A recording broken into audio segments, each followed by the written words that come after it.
हम आए हैं, मोदी जी चुनाव लड़ेंगे, वहीं से लड़ेंगे प्रवीण जी। सुनिए, हम आ रहे हैं बनारस से। मोदी के खिलाफ केजरीवाल को हम लोगों ने वहां लड़ाया था और आज की तारीख में बनारस के लोग आज की तारीख में भुगत रहे, परेशान हैं। लेकिन उन्होंने प्रधानमंत्री गंगा मैया ने बुलाया था। गंगा मैया, ये देखिए, ये सब झूठ का पिटारा है। ये आदमी झूठ का पिटारा है। इस बार उनको बनारस में पता चल जाएगा। सौंदर्यीकरण के नाम पे, विकास के नाम पे बनारस को तोड़ रहे हैं। बनारस के पूरे पक्का महल को इन्होंने तोड़ दिया। 446 मकान इन्होंने तोड़ दिए। सारे मंदिर तोड़े जा रहे हैं और वहां पर पेयजल नहीं है, सारे पेड़ काटे जा रहे हैं। दुर्गत हो रही है बनारस की। इस बार आए बनारस में, पता चल जाएगा इनकी औकात है, पता चल जाएगी। बनारस में एक बार हम लोगों ने बनारस की लड़कियों को वो सारा प्रोजेक्ट उनके अपने लोगों की जेब में जा रहा है। 400% एबव पर काम सीधे अलॉट हो रहा है। सारे इनके गुजराती लंपट पूंजीवादी लोगों को, पूंजीपति लोगों को अलॉट हो रहा है और वहां पर जमीन पर कुछ नहीं हो रहा है। आप वहां जाकर देखिए, पेयजल की व्यवस्था नहीं है।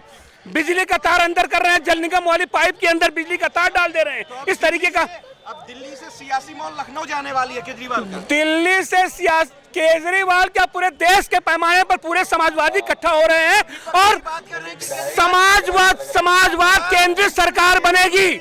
व्यक्ति केजरीवाल की बात कर रहे हैं कि महागठबंधन विपक्ष व्यक्ति गौण है। हमको विकल्प चाहिए, समाजवादी विकल्प चाहिए। इस लंपट पूंजीवादी सरकार के खिलाफ पूरे देश के पैमाने पर समाजवादी लोग इकट्ठा हो रहे हैं और वह सरकार हम बनाएंगे, समाजवाद केंद्रित सरकार हम बनाएंगे, जिसमें सारे प्रदेशों के भावनाओं का इज्जत होगा, भावनाओं की कदर की जाएगी। जब 2014 में मोदी वर्सेस केजरीवाल की चुनाव हुई थी बनारस में केजरीवाल पे टमाटर फेंके गए थे। अरे वो सब अरे इनके स्टंट के लिए पॉलिटिकल स्टंट था। नहीं, गलत बात। पॉलिटिकल स्टंट तो ये तड़ीपार लोग करते हैं। ये जो अपराधी लोग हैं, जिनका काम ही है अपराध केंद्रित राजनीति करना, अपराध केंद्रित राजनीति। कपिल मिश्रा जी का न्याय दिलवा दीजिए। हमारे यहाँ सबको न्याय है। समाजवादी व्यवस्था में अराजकता। अरे यार, व्यक्ति को गौण कीजिए ना, देश की बात कीजिए, देश के पैमाने पर बात कीजिए, इस व्यवस्था की बात कीजिए। व्यक्ति गौण हो जाता है, व्यक्ति गौण हो जाता है जब हमारे सामने देश का सवाल हो, व्यक्ति गौण हो जाता है। और दिल्ली में कपिल मिश्रा गौण नहीं हो सकता। नहीं, कपिल उनका भी सम्मान है। वो आए, हमारे साथ रहे, अनुशासन के साथ रहना होगा। किसी भी संगठन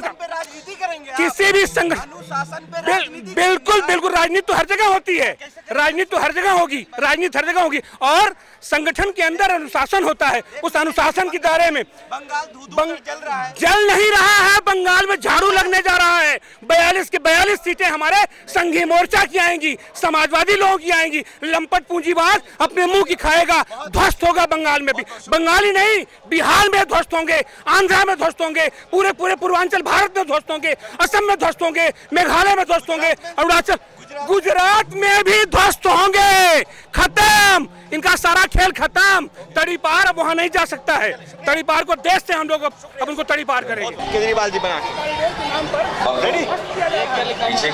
ये सर, मैं उत्तराखंड से आया हूँ।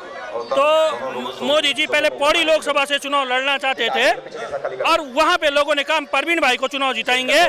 मोदी जी जुमलेबाजों को चुनाव नहीं जिताएंगे, अन्याय अत्याचारियों को चुनाव नहीं जिताएंगे। तो सर प्रवीण जी बनारस जाएंगे। जी सर। केजरीवाल भी गए थे बनारस चुनाव लड़ने। सर देखो, ये नहीं कहना चाहिए कि उस समय ये हुआ था। उस समय एक मोदी लहर थी, लोगों ने विश्वास किया था मोदी जी पे। जी, आज भी लहर माना जा रहा है। सर आज झूठ की लहर है, आज जुमलेबाजों की लहर है। उस समय लोगों को एक विश्वास था, ठीक है, कि भाई लोग कांग्रेस के शासन से तरस आ चुके थे। बताइए, आप ही समझाइए।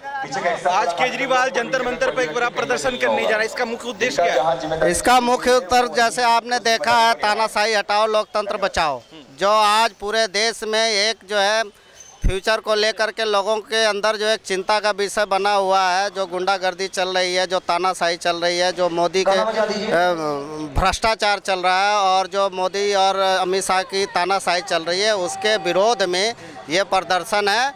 और सबको जागरूक करने का एक ये माध्यम है जिससे जनता जागरूक हो और तानाशाही सरकार को हटा के बाहर फेंके। कौन कौन मंच पे साझा है? मंच पर सभी विपक्ष साझा है, जिसमें मुख्यतः राहुल गांधी जी भी आ रहे हैं, आपका चंद्रबाबू नायडू हैं, ममता बनर्जी हैं, और भी दुनिया भर के जो अपने विपक्ष के नेता वो सभी आ रहे हैं। समझ में नहीं आ रहे, जब चंद्रबाबू का प्रदर्शन हुआ था, उसके जिस दिन प्रदर्शन हुआ था उस समय केजरीवाल जी भी आए थे, राहुल गांधी भी जा रहे हैं, फिर वही काम यहाँ पर केजरीवाल जी कर रहे हैं। आज फिर इसी मंच पर सारे विपक्ष आ रहे हैं। इतना करने के बावजूद क्या मोदी जी को टक्कर दे पाएंगे? ऐसा है, देखिए ये तो अब जो मोदी जी का जो चल रहा है हिसाब किताब, अंदर से सभी लोग दुखी हैं, चाहे वो बीजेपी के लोग हों और चाहे वो किसी भी पार्टी के लोग हों। एक वो जो लोकतंत्र में खतरा पैदा हो गया है तानाशाह का, उससे तो सभी लोग दुखी हैं और उसी को बचाने की ये मुहिम चल रही है। जनता को जागरूक किया जा रहा है, हिंदुस्तान की जनता को। पोटेंशियल के साथ टोपी सब लोग पहना रहे हैं। टोपी पहनाने का मतलब क्या, सच में टोपी पहनाएंगे क्या? टोपी नहीं, भ्रष्टाचार को मिटाएंगे इस टोपी से। 4 साल में कितना मिटा? 4 साल में बहुत मिटा दिया, पूरी दिल्ली को बदल दिया 4 साल में हमने। बागी पर हैं पहले पार्टी के हैं, वो पहले से ही 2 करोड़ का आरोप लगाया है। जो भ्रष्टाचार है, जो भ्रष्टाचार कर रहा है उसको तो हटाना ही है ही, चाहे वो अपनी पार्टी का हो चाहे वो किसी का भी हो। कपिल मिश्रा केजरीवाल क्यों? केजरीवाल तो पार्टी को, केजरीवाल जी को पार्टी के भ्रष्टाचार को तो मिटा रहा है देश से ही।